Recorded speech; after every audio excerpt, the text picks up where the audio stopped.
The podcast where we celebrate makers, dreamers, and doers building big things in their communities. I'm Kara Varikis. I'm Steve Seymour. And we're here to shine a light on small business owners and experts who inspire us all. This episode is brought to you by Seymour Media, helping small businesses thrive with commercial photography and video, and the Bristol Bazaar, your go-to spot for the perfect gift. So today we are sitting down with Matt Banever from Bards Clothing, and we are so excited to have you. This is going to be so great. This is going to be a lot of just quick back and forth because I am so excited to be here with you two. And thank you so much for having me on. And I mean, the space is incredible. The podcast is amazing.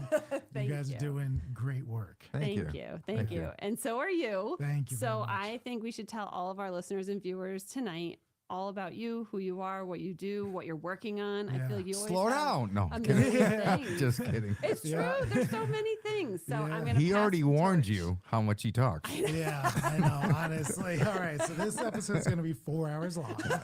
Everybody brace yourselves. Yeah, exactly. Get a snack. Go to the bathroom. Well, I own a custom clothing company, and we make all of our clothing here in America. That is my main focus. I believe that how you dress tells a story, and I also want to. Yeah, I know. Don't judge, guys. All right, I dress for comfort. Just messing with you. Oh, man. So this is a common topic. You know, I was coming into this. I was like, all right, what are the common things that are going to come up? And people always say like, oh, I don't have a personal story. I don't do this. They always look for reasons not to do something. Mm-hmm. I always have to combat them and push back a little bit just because style isn't just fashion. Fashion and style are very different. Interesting. What I always try to tell people about their personal style, it's just like your taste in food, your taste in movies, your taste in music. You develop it over time. Same thing with what you wear. Mm-hmm. You feel comfortable in these colors or these colors. If I was to just show a pink blazer to you and just be like, is this yours? You'd be like, nah, it's not really my style. Right. Same thing. You don't have to be a fashion designer to have personal style. Right. My favorite example of somebody with impeccable style is Steve Jobs. Black turtleneck and jeans. Yeah. Can't go wrong with that. There's no color in that one. Yeah. And it doesn't matter. I mean, anybody like our age and I mean, the younger generation probably would know him as well. But like, I could just say black turtleneck and you'd think Steve Jobs. Oh, yeah. Oh, absolutely. But if I said. That's his signature look. Exactly. But if I said describe Brunello Cucinelli, you couldn't. No. Christian Dior. No. No. Coco Constantly Chanel. changing. Yeah. Nobody. But Steve Jobs. So that's what personal style is like. I always go back to mall culture when you like, they're the jocks, they're the nerds, there's the skater kids. You didn't talk to them, you didn't know them, but you just looked at them and saw. Right. That's personal style. Right. Yeah. That's really what I want to focus on. And I do make mostly tailored clothing, meaning suits, sport coats, button downs. Mm-hmm. Yes, but then I also do make stuff like shackets and stuff. That's cool. And are those in a lot now? Because I keep getting like stuff like shackets. Yeah. Like they are. Okay. Yeah, shackets are very in because it's a nice balance. It's a nice step in between formal and casual. Okay. Mm-hmm. It's like maybe you've been in a situation where you want to wear a jacket. I have like 5 of them. I never wear them. Yeah, because like they're just you like heavy shirts to me. But right, yeah. I mean, like I said, you get personal style. Yeah, like sometimes you want to wear a jacket, but you're like, I don't know, it feels too much to wear like a blazer. Right. So you throw on a shacket. It's nice. It's easy. It's just another. I treat it like a cardigan, almost like a sweater. Yeah. So I have been a career retailer my whole life. I mean, I have a wonderful, beautiful bachelor's in history that sits nice collecting dust on my wall. And like most people with their degrees. And I got out of college. I needed a job. I started working at Express and I wanted to remember be a teacher. Express. Yeah, exactly. Yep. That's where I cut my teeth. I used to work at Merry Go Round. Yeah. You ever hear of that? No. It's before your time. Yeah. That and Free Fall, it was called. Never mind. Yeah. So I worked there and I wanted to be a teacher. Okay. And I was going to school at Central and I couldn't do both retail and I was getting out of Express at 3, 4, 5 in the morning. Wow. So we had Jeez. to fold all the clothing. We were Did you have a sweatshop over there? essentially, yeah. We were the third highest volume store behind Macy's and Nordstrom's. Really? I didn't know that. But Macy's and Nordstrom's have night crews. Right. Yeah. I used to work on those night Yeah. crews. Oh, you did? We didn't. So we'd come in at like Wow. 2. We'd have to stay. I'd regularly work 15 hours and just get out 5, 6 in the morning. It was a nightmare. Yeah. And so school started to suffer. That was awful. And so I did start to see this very interesting aspect, which is I liked retail. Mm-hmm. And I was like, well, why do I like retail? Mm-hmm. Oh, well, I like selling. That's what I love. I love talking to people. And hey, it doesn't matter if I'm like, here's why you need these facts or here's why you need these pants. I love having a conversation with you. Right. And You build relationships that way too. Absolutely. Relationships were everything. And so I just realized Express was not the place to do it. Sure. So I moved out of there. Joseph A. Bank, I was there for a long time. Buy one, get 4 free, and a free guinea pig, and all this other crazy stuff. It was a nightmare. And then I was there when Men's Warehouse bought them. That was really interesting. And while I was there, I was in West Hartford Center, and I kept hearing about this boutique store that was right around the corner. And I was like, what is this place? And Joseph A. Bank was literally like you'd pay $8.95 and you get 4 free suits. Wow. I wish I knew that. Yeah. Back in the day. Yeah. Was it worth it? No. Or was, I've never went there, so Garbage. Absolute garbage. And so I went to this boutique store and I saw a blazer hanging for $8.95. I was like, well, what do you get with it? And the guy was like, no, you can get nothing with that. a hanger? Like A smile. yeah. And I was like, are Your you change if you serious? give me more? I Yeah, I don't was know. like, this is crazy. So I went in, I'm talking to him, and I was like, I need to be a part of this. This is incredible. Right. And so, trying to keep my No, go ahead. my hands out of the camera. When you're talking, you're Yeah. okay. All right. So, It's the first time I've ever heard that. Thank you. no, I need that no, support. as long as you're talking, it doesn't show because it's going from that Yeah, camera. So okay. we're good. So I started working at the boutique and I loved it. And that's where I got really into the small business world. And I'd never really cared about small businesses before. It wasn't on my radar. I was 24, There you 5 go. at the time. And you did all that by the time you were 25? Yeah, I was a store manager at Joseph A. Bank at 23. Wow. And I was like, is this it? Am I done with life? Have I tapped out? Yeah. I run a $1 million store. This sucks. This is the worst. Now I'm making all this money and I just like hated it. And so I went to the boutique store where I was making no money, but I was like, wow, but it feels so much better. But you were happier. I was so much happier. And so they encouraged me to go to a Chamber of Commerce meeting, and I went, and I was like, aren't Chamber of Commerce meetings just for plumbers and electricians? And so I go and I meet all these people, and I'm like, this is amazing. Over the next 4 years, I pretty much dedicated my entire life to networking and building community. And I started a young professional group in West Hartford and was on the board of the chamber and like all these different things. And I was like, this is the coolest thing in the world. The only caveat was I still worked for somebody else. Right. Right. This is not fun. No. So I also did not get along with my boss. No. And our store was pretty much the size of this room. And that's the reason why I don't work for anyone because I Yep. can't stand having Yeah. a boss. Exactly. I it's so wild.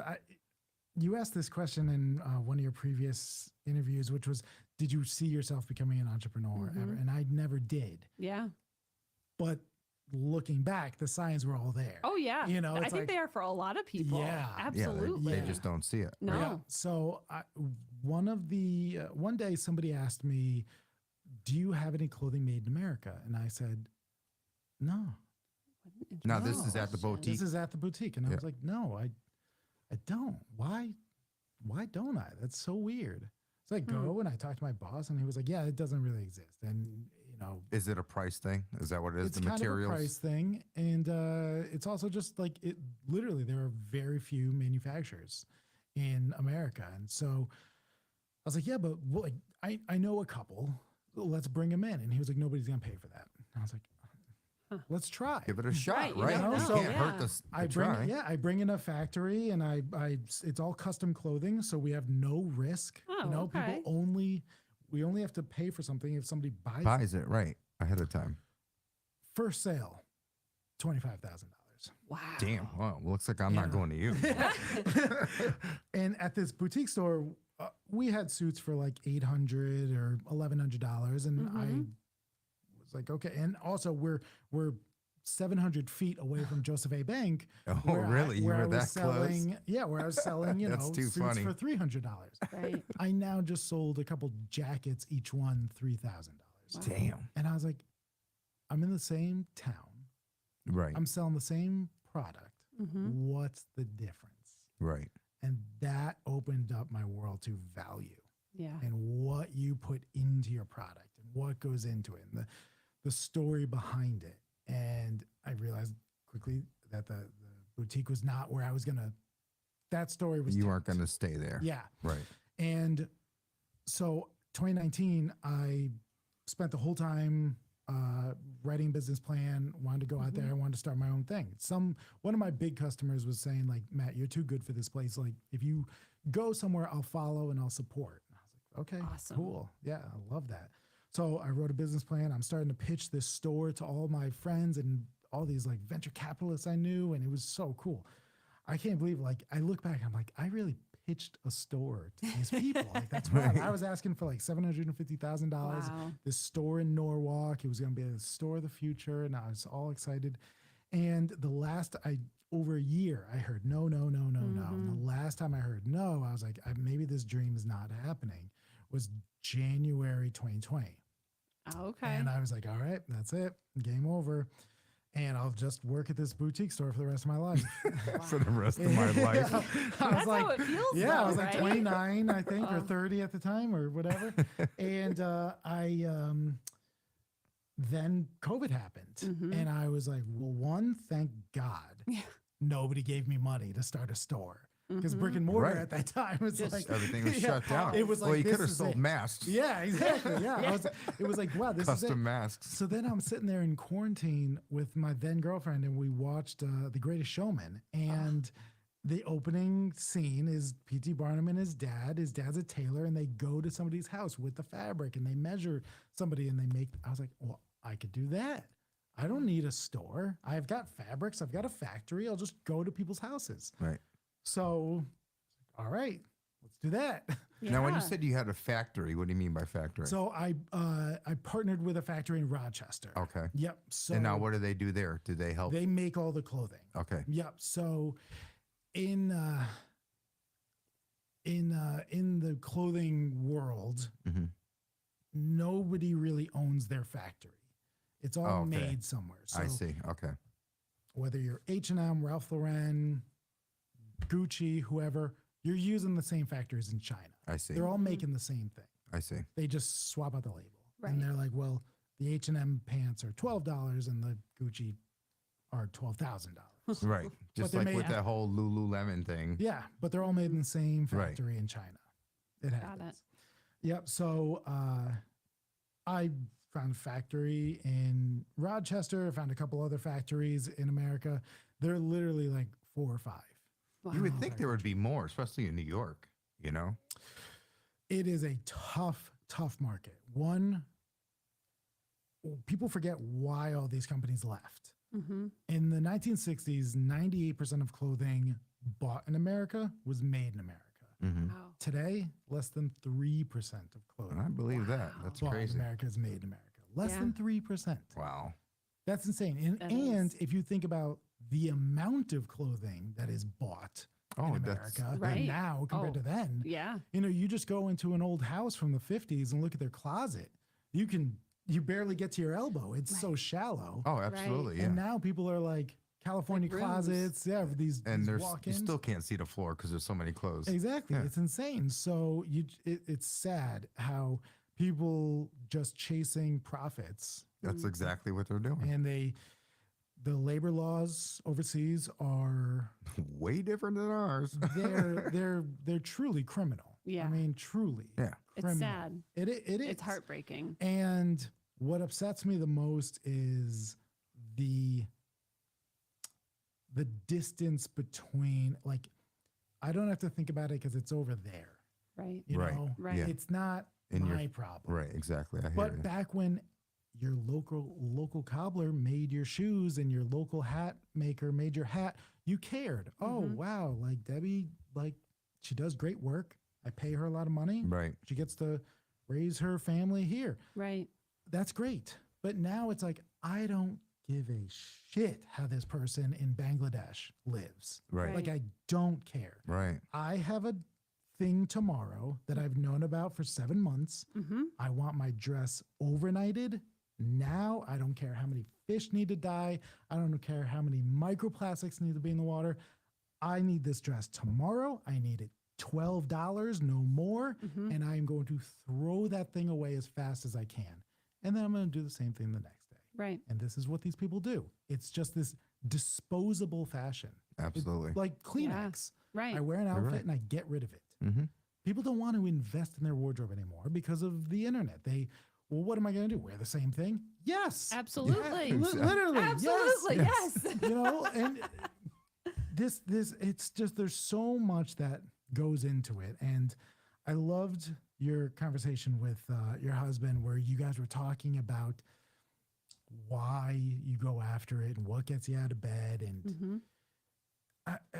he and you definitely like love the work. Yes. I love the mission. Yeah. I don't really I think care. I do too, honestly.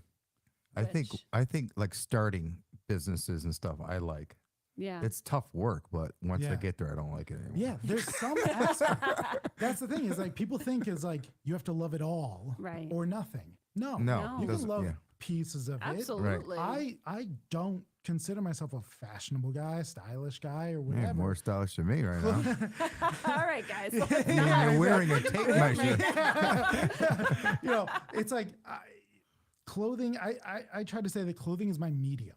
I care much more about how can I highlight people in America making things. Right. That's what I. So that's what you run on basically? Yep. Okay. That's And you perfect. can see it for I think that's- anybody yeah, that's the way to go. who doesn't already follow your stories on TikTok and social media in general. You can Yeah. see it, you can feel it. Like you can Thank you. feel all of that passion and the Thank you. mission behind what you're doing. So Yeah. I 1,000% agree with what you're saying. Thank you very much. Yeah. I just came from one of the coolest experiences. So there are 4 textile mills left in America.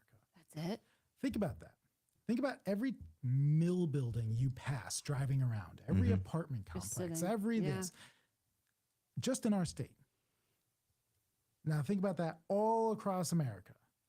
And then think about the fact that there's only 4 textile mills left in all of America that are operating. That's crazy. It is. That's insane to think Yeah. about.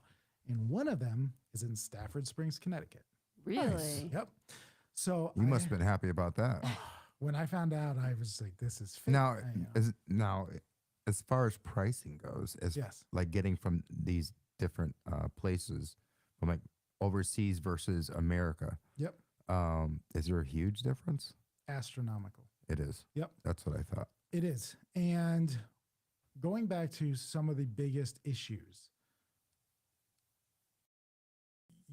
you probably don't remember what it's like to have family-owned shops on every single corner. Most of us don't remember what that's like. So we don't know what to compare it to. We think Right. $20 for a jacket is normal. Right. Or like, that's a pretty sweet deal, you know, down Yeah, from that's- 60. All right. Yeah. Not taking into thought that this thing was made across the world, Mm-hmm. shipped and flown and shipped and flown and shipped, Which and flown costs and money, shipped money, money, and money. sent, and you got to pay people, and you got to. How the hell is this thing $20? Right. Literally, how? No, you're right. The only way is to exploit the human beings across the world. And buy in super bulk. So when I tell you that my jacket is $3,250, it is reflective of the people in New York who are getting paid livable wages. Right. Why is that a wild concept? Like, you make our livable income on what you do. Yep. You do too. Absolutely. I do too. Right. Yeah. Why can't they? Right. Right. They're And plus producing. they're Yeah. producing. They're creating with their They're own hands. literally sitting there, back-breaking work, sitting over a sewing machine. For pennies on a dollar. It's insane. You know, so like, I'm like, absolutely. I wish I could charge more to make sure that they got what they fair deserve. wages. So when did you get comfortable enough to do your own thing? Like, I was always comfortable. well, I enough mean you to know. like actually pay your bills and Oh, okay. you know what I mean? So it was tough because June 2020 is when I quit my job and said, I'm going to start. Were you living at home? I was living with my then girlfriend. Okay. And I had the one customer who was like, I'll follow you wherever. Yeah. I was like, perfect. I've got one customer who is like a billionaire. Oh, okay. So that could pay the rent. I live with my girlfriend. That's awesome. And COVID's gonna last 2 weeks. Right. Yeah. I remember that. 2 weeks. I got, what else do I need? Right. The fairy tale did not end well. The first customer placed an order for about 15 garments. Wow. That's a lot. When it was then delivered, he said, I don't want this anymore. What? Yep. They don't put it like a deposit or anything? I had such a good relationship, I didn't need Oh, it. yeah, you thought. Wow. Wow. So he walked, no receipts, no nothing. June 2020, middle of the world, shut down. I got stuck with $32,000 in debt. That's wild. Yep. I started a company where I drive to people's houses. One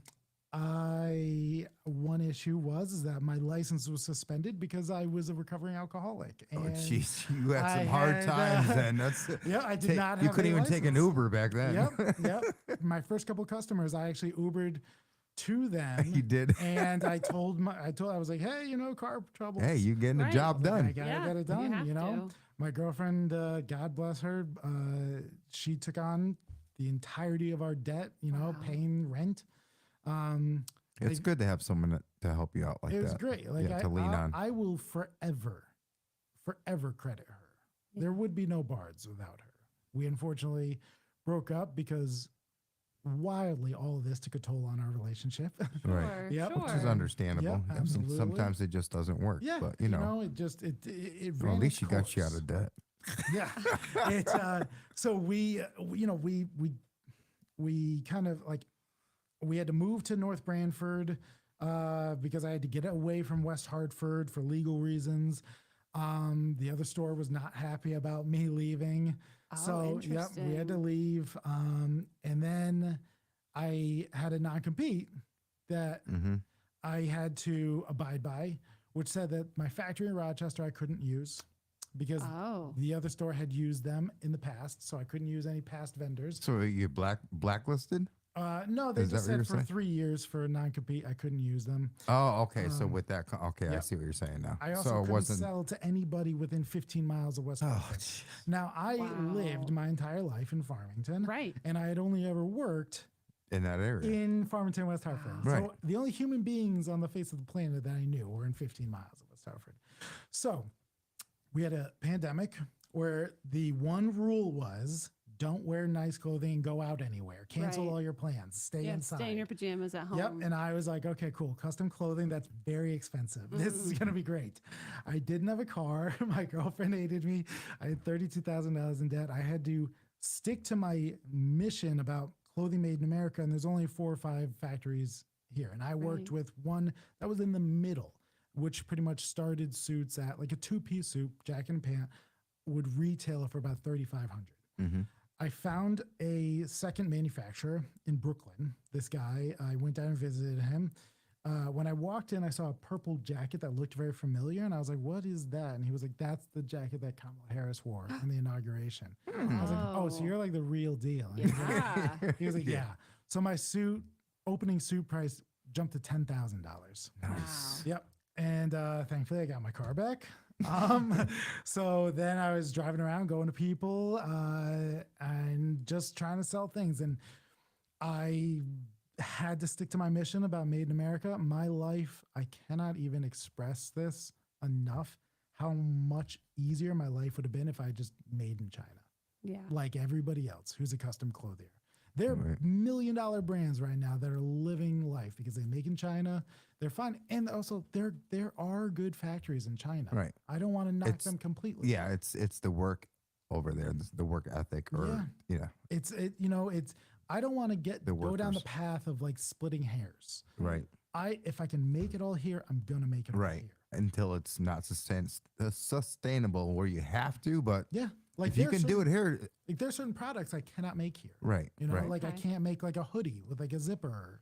So, I can't sell it. right. But That's you still which- try to concentrate on the Exactly, United which is States. why I do what I can. I try to find some other factories. So, so for the first 3 years were miserable. I drove to Yeah. people. I sold down the debt in about 2 years, which was amazing. Yeah.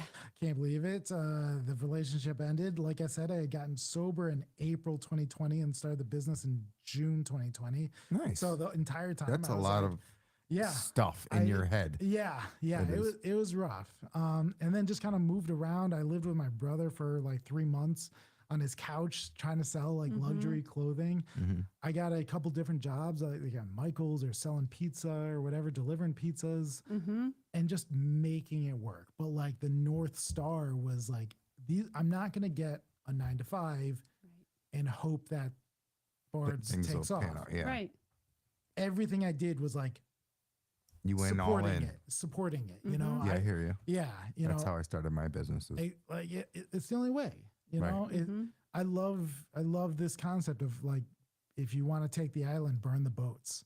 Mhm. Mhm. I put myself in a position where it's do or die, You sink have or to do swim. it. Like Right. if I had a job where I knew my bills were paid, I would just sit back. Right. You know, and I think about that first sale where I almost made $108,000.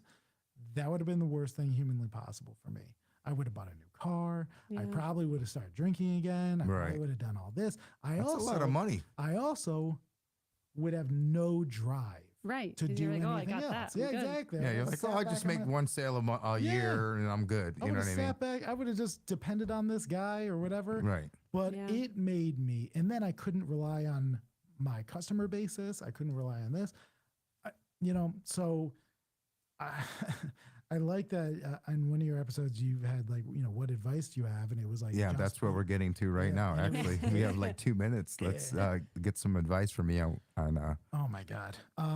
Okay. You got that much advice, huh? Yes. That's great. Everybody Yes. take out your pens and paper, Yes. please. Let's try to do this. Let's try to do this real quick, and it's a really nice exercise that helps frame this all.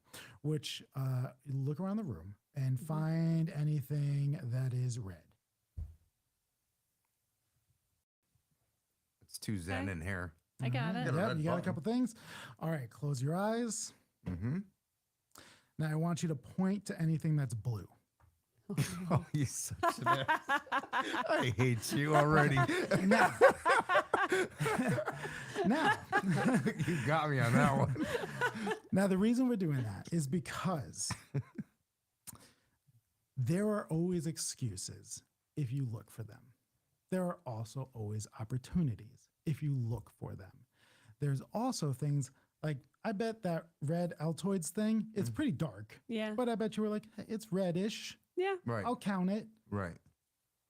If you look for opportunities, they are there. You look for excuses, they are there. Mhm. It is what you choose to focus on. So people look at me and they say, like, I can't believe how much you do. But Matt, you're not married, you don't have kids, you don't. I'm like, okay, cool. What was it like going to people's houses when you had a breathalyzer in your car? What was it like having Right. $32,000 in debt? What was it like having, There are Yeah. excuses everywhere. Right. Sure. Absolutely. Comparison is the thief of joy. Mhm. Yes. What are you going to focus on? Are you going to focus on the opportunities? Are you going to focus on, well, this person had this and this person has this? Shut No, up. that's noise. Shut up. Exactly. Focus on what you can do. Do what you can with what you have. Right. Bottom line. That Take is what the- your mama gave you. Exactly. That's it. That is Exact- the key to success in this in Yeah. small business world. It is just doing what you can with what you have and Yeah. moving forward and making connections. That's probably my other big advice. Make as many connections as humanly possible. I went out and I contacted every single bridal store in a 75-mile radius, and I drove to them and I said, hey, 5 years later, every single one of them from Massachusetts to Rhode Island to New York has sent me customers. Every single one of them. That's because it cost me nothing. you personally time. went Reach out to there. them. If Yep. you called them on the phone, they would have just hung up on you. Absolutely. But what was I going to do? So I go there, So And just, you had a car to do it. I did have a car to do that, it's just doing the work, Good. Yeah. That's good advice. That's really good advice. That's my biggest advice is just choose what you focus on. Control your controllables. My first boss from Express used to say that all the time because we'd be like, we worked on conversion in that retail space, which means there was a tracker that tracked how many people came in, how many people bought versus how many people walked Right. out. And you wanted to convert, I think it was like 15%. And if it was Yeah. low, we'd come up with excuses like, oh, there was like a group of whatever or this and that. And she was like, but control your controllables. There were this many people in the store at this time. Why didn't we sell them? Right. They bought all these pants. Why didn't they buy shirts? Right. They bought a suit. Why didn't they buy a tie? Right. Control your controllables. Exactly. That's good advice. It is. Well, that's going to wrap it up for today's show. It was All right. really nice speaking with you, though. And can you let people know where they can find you, whether it be online, social, however you want to connect with folks? Yes, absolutely. So on Instagram, that's probably the #1 platform I use. It's at Bards Clothing. And I did about 3 months ago decide, you know what? I need to get over myself. I need to take my own advice. I need to get on TikTok. And I've been really pushing that hard. I've had about 5 or 6 people in the last couple of weeks reach out to me on TikTok. So unfortunately, it does work when you Awesome. put in the work. It does. And then bardsclothing.com also. Thank you right. so much for this opportunity. It was Anytime. so You're great. welcome back, you. too, also, because I'm Yes. sure you have a lot more I to feel talk like we have about. like a part 2 and part 3. There might be a part 2 of This this. is probably the intro. Okay. All right, guys, thank you so much for tuning into Small Business Social. A huge thank you again to you, Matt, for Thank taking you. the time, for coming here to the studio and sharing your story and inspiring us to keep creating and supporting local. If you love today's episode, be sure to subscribe and follow us on Instagram and Facebook. We've got more amazing small business owners and experts coming your way. Until next time, keep supporting small and spreading big ideas.